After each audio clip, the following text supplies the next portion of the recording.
Assalamualaikum warahmatullahi wabarakatuh. Perkenalkan, saya Glorika Asiana, mahasiswa Statistika Universitas Brawijaya dari kelas Analisis Multivariat 1B. Pada kesempatan hari ini, saya akan coba menjelaskan mengenai uji MANOVA.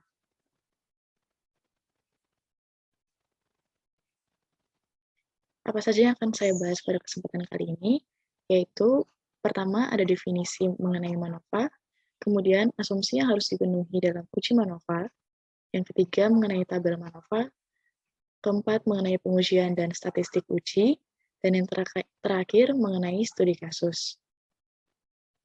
Yang pertama, definisi dari MANOVA. MANOVA atau Multivariate Analysis of Variance adalah uji statistika yang digunakan untuk mengukur pengaruh variabel independen yang berskala kategorik terhadap beberapa variabel dependen sekaligus yang berskala data kuantitatif. Pada ANOVA hanya melibatkan satu variabel dependen metrik dengan variabel independen non-metrik, sedangkan pada MANOVA menguji dua atau lebih variabel dependen metrik dengan variabel independen non-metrik. Apa saja asumsi yang harus dipenuhi dalam pengujian MANOVA? Yang pertama, variabel dependen terdistribusi normal multivariat. Hal ini dapat diuji dengan uji Shapiro-Wilk. Yang kedua, setiap pasang variabel dependen kovariat dan semua pasangan variabel dependen kovariat adalah linier. Yang ketiga, variabel dependen maupun independen dapat dikorelasikan satu sama lain. Dan yang terakhir, varian antar kelompok harus sama atau homogen yang dapat diuji dengan uji Bartlett. Yang ketiga, mengenai tabel MANOVA. Pada tabel MANOVA, terdapat sumber keragaman, derajat bebas, dan jumlah kuadrat dan hasil kali. Terdapat dua sumber keragaman, yaitu perlakuan dan gala, serta total. Dengan derajat bebas perlakuan, T-1, derajat bebas gala, T dikali N-1, dan derajat bebas total, N dikali T-1. Untuk jumlah kuadrat hasil kali perlakuan, dapat digunakan rumus yang ini, dengan N sigma J sama dengan 1 sampai dengan TNJ. Kemudian untuk jumlah kuadrat dan hasil kali galat, dapat digunakan rumus jumlah kuadrat hasil kali total dikurangi jumlah kuadrat dan hasil kali perlakuan, sedangkan untuk jumlah kuadrat dan hasil kali total dapat digunakan rumus ini.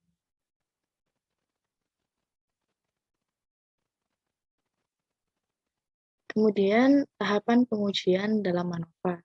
Yang pertama, yaitu menentukan hipotesis. Hipotesis MANOVA dengan H0, semua vektor rata dari T populasi adalah sama, dan H1 tidak semua vektor rata dari T populasi sama. Kemudian, langkah selanjutnya adalah menentukan nilai alfa. Kemudian, menguji dengan statistik uji. Statistik uji yang digunakan yaitu bisa dengan uji Pillai, uji Wilks, uji Roy, dan uji Hotelling-Lowley. Dan yang terakhir yaitu menentukan keputusan dan menarik kesimpulan. Kemudian kita akan beranjak ke studi kasus. Studi kasus yang saya gunakan yaitu terdapat data percobaan dengan 3 perlakuan. Yang pertama dengan NaC1, perlakuan kedua yaitu klor ditambah NaC 0,25, kemudian klor ditambah NaC 0,5, dengan jumlah MDA hari ketiga, kelima, dan ketujuh. Ingin dianalisis apakah terdapat perbedaan pengaruh yang nyata antara perlakuan NaC1, klor ditambah NaC 0,25, dan klor ditambah NaC 0,5 terhadap jumlah MDA pada hari ketiga, 5, dan 7 secara bersama-sama. Berikut ditampilkan skrip yang digunakan dalam RStudio. Pada skrip yang ini adalah untuk mengimpor data, yaitu bernama data percobaan 3, yang ada di file C dokumen dengan tipe data XLXS. View data soal yaitu untuk menampilkan data yang ada pada Excel yang digunakan. Sintak Y1 untuk Y2 dan Y3, demikian juga untuk perlakuan adalah untuk menampilkan matriks dalam data soal, dan untuk DT data frame menampilkan matriks yang terdiri dari matriks perlakuan, matriks Y1, Y2, dan Y3. Digunakan dua uji asumsi, yaitu asumsi normalitas dan asumsi homogenitas. Untuk asumsi normalitas digunakan library MVT-norm dengan uji Shapiro. Dan untuk asumsi homogenitas digunakan library BART dengan uji Bartlett. Untuk sintaks yang terakhir yaitu untuk pengujian MANOVA. Dari pengujian dalam R diperoleh untuk uji asumsi normalitas dengan hipotesis H0 yaitu populasi data berdistribusi normal dan H1 populasi data tidak berdistribusi normal. Berikut adalah output yang ada dari R, yaitu dengan p-value senilai 0,001153 yang mana kurang dari nilai alfa 0,05 sehingga tolak H0.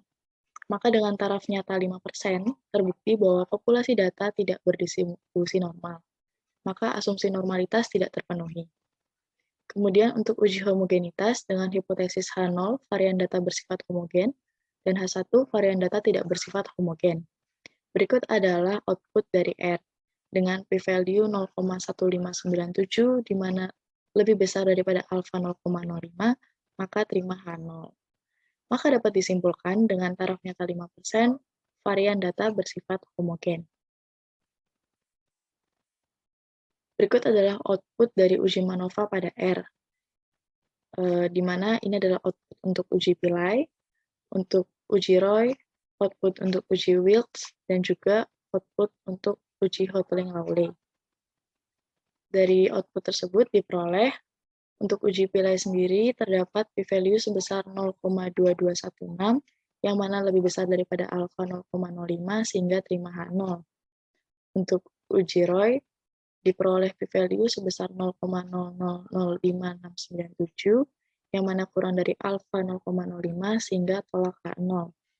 Untuk uji Wilks diperoleh p-value sebesar 0,01431 di mana kurang dari alfa 0,05, maka tolak H0.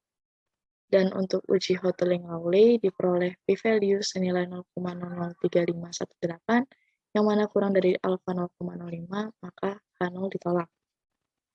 Kesimpulannya, uji Roy, uji Wilks, dan uji Hotelling-Lawley menunjukkan hasil bahwa terdapat perbedaan pengaruh secara nyata antara perlakuan, yaitu perlakuan pertama NaC1, perlakuan kedua klor ditambah NaC 0,25, dan perlakuan ketiga klor ditambah NaC 0,5 terhadap jumlah MDA pada hari ketiga, 5, 7 secara bersama-sama. Demikian penjelasan dari saya, semoga dapat membantu. Terima kasih.